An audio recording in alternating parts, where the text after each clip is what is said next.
karon ay ika ikatulo na nato nga pamaligya og mga piso, no?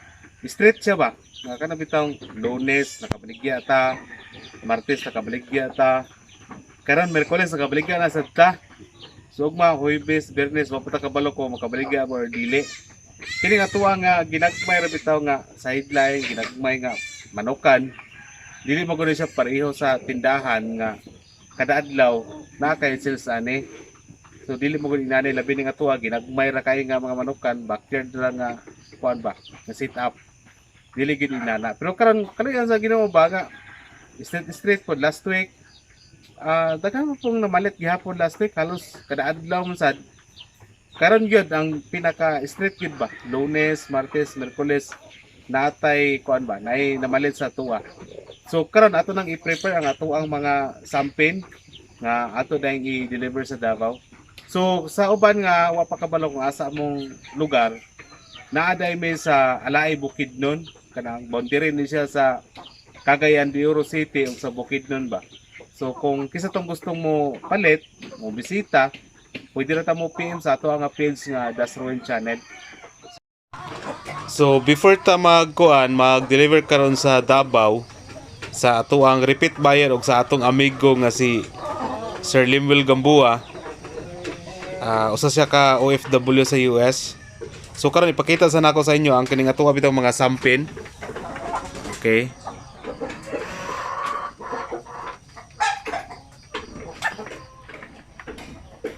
So mao ni ato ang mga breeders sa tuang sampin. Duhan ni sila ka set ba dire walod sa pikas na po ko another sampin pod.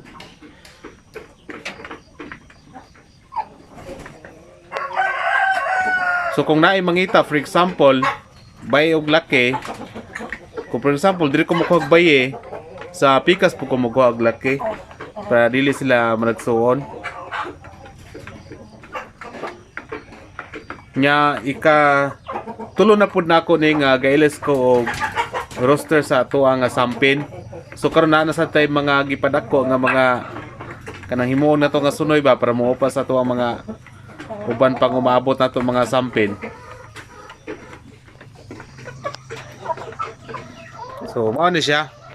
So nag-video lang tani karon para at least makita sa atong buyer nga ay mao din na ang mga parents di sa ato ang mga gipalit nga mga sampin ana.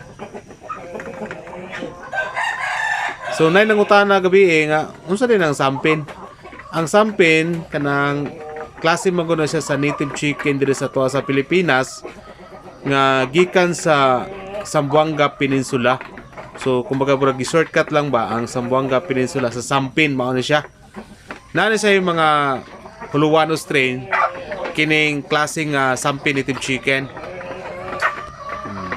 So sampin man ang atuang i-deliver karon aton lang ipakita bro ginana na lang siguro atong style sa pag-video no.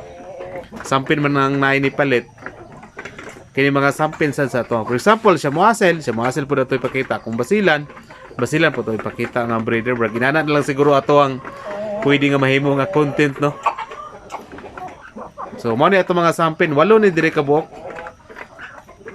Pero actually kaning inani nga ratio sa ato ang setup sa breeding nato sa tuang sampin, ang pangutana ani is taas ba siya og kanang kuan kanang fertility rate. Actually okay man kay halos man pag incubate nato halos mas daghan pa gani ang mapusa sa inani nga setup sa tuang pag-breeding sa tuang sampin 1:8 sa pikas 1:8 gihapon. Okay naman wala problema. Kanina na brog na dundlan silahang feed siguro nga gikaon.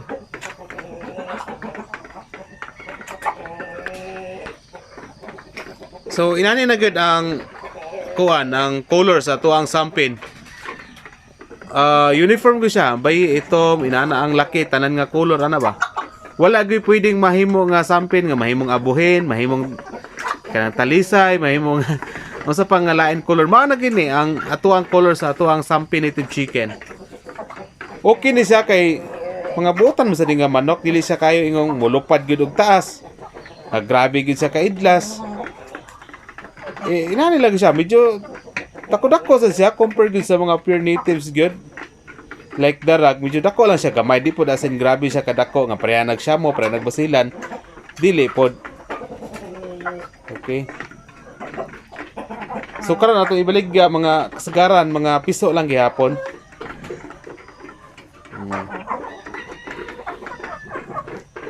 So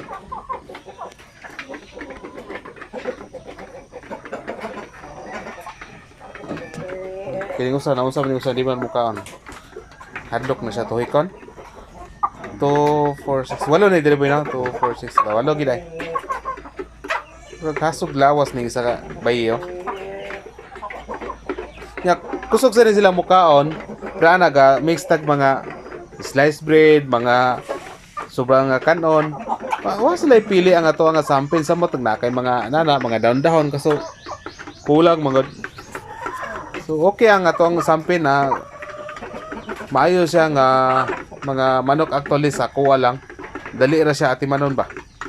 Dali sad siya mudako. Lami sad siya kuan, quality sad ang iyang karne ug iyang mga itlog ani. So kung gusto mo mangitag mga 1 month old nga sample na natay daghan. Pero katong RTL na to, mga 3 months, 2 months, halos hurot-hurot na pod kay kini nga manok taas man gud siya og demand. Okay. So sa pikas, patanawon ta mo sa pikas sa uban akong sample. Sa uban nga nakakita na, okay, pero sa uban pod nga basig bago lang sa ato ang channel, para lang taon lang po nato sa ato ang sample.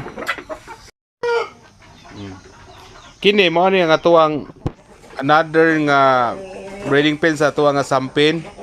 Kaniyo. Tura ang laki ay ako ipakita sa inyo. Tura ang laki. So, di ba nakabantay mo inana gid og color ang mga laki, ang mga baye. Inana sa sila color tanan. Dira. So, ang pangutana ay ni karon kanang kuan ba? Purebred ba ang ato ang mga kuan kining ato ang mga Sampi native chicken? Siyempre, 100% purebred ni nga mga Sampi native chicken. Tungod kay napalit sab nato ni siya sa mga certified breeder og mga sampin. Dili gyud ingong gi pareho rag porma ana sampin na.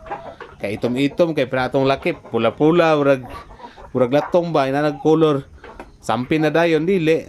Kini siya gipalit nato gini siya sa certified breeder sa sampin. Napalit nato ni siya sa Graceland Farm. Siya ang registered breeder og Sampi native chicken. So makaingon ta kini atuwa purebred na siya kay dire dapita sa ilang area breeding pin nila. Wala may nakabutang dire nga kuan kanang lahi nga manok.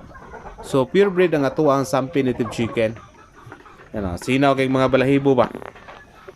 So mga himso kay ni ato mga sampin.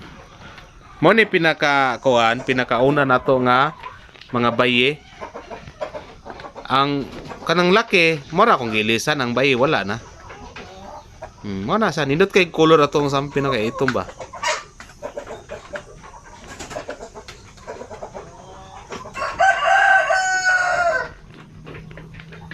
So taon mag-prepare ta sa tuang mga kuan ato ang mga manok para i-deliver na to.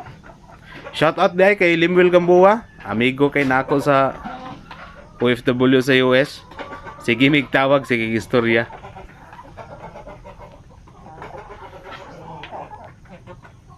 Actually si Sir Limuel Tagalog man din siya. Pero burag makasabot ra ni siya Bisaya. Kay iyang asawa taga Davao man.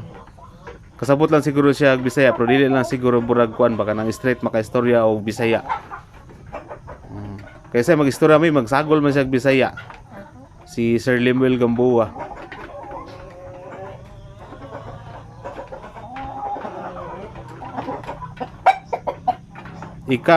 Tulo naman siguro na siya nagpalit sa kuha si Sir Limuel Gamboa, basilan karon sampi na sa diyang paliton niya sa tuwa. Okay. Taas og demand ang atuang Sampi native chicken karon kay halos surot-surot gyud ang atuang kahalin sa tuwa mga piso. Samot na maabot 3 months, 4 months na ko halin gina diretso. Di gina magdugay.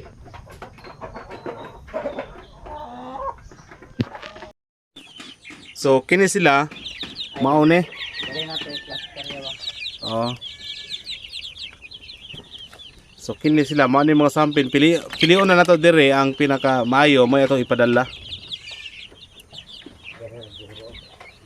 Okay na.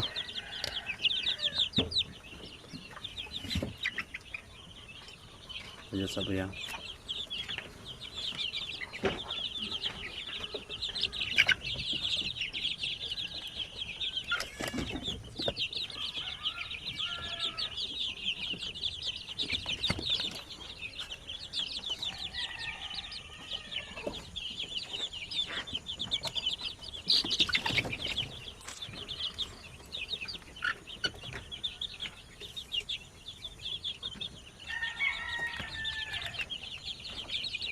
So kani mao ni ang ikaduha nga laki oh.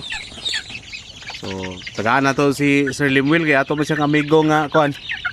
Repeat buyer na to siya, tagaan na to kayo nga laki. Tagbago siya ni pagkaon kay kusog kay di mga on. So kini mga bayi ni siya nga sampin itakilid ana ba ana. Kana mga bayi nga sampin. Okay, so kulang na lang tag unom ba? Kini bayi sab ni nga sampin no. Malipay na gid ang makapalitan eh. Kay puro mga nindot atong ipadala sa iya. So kini bayi.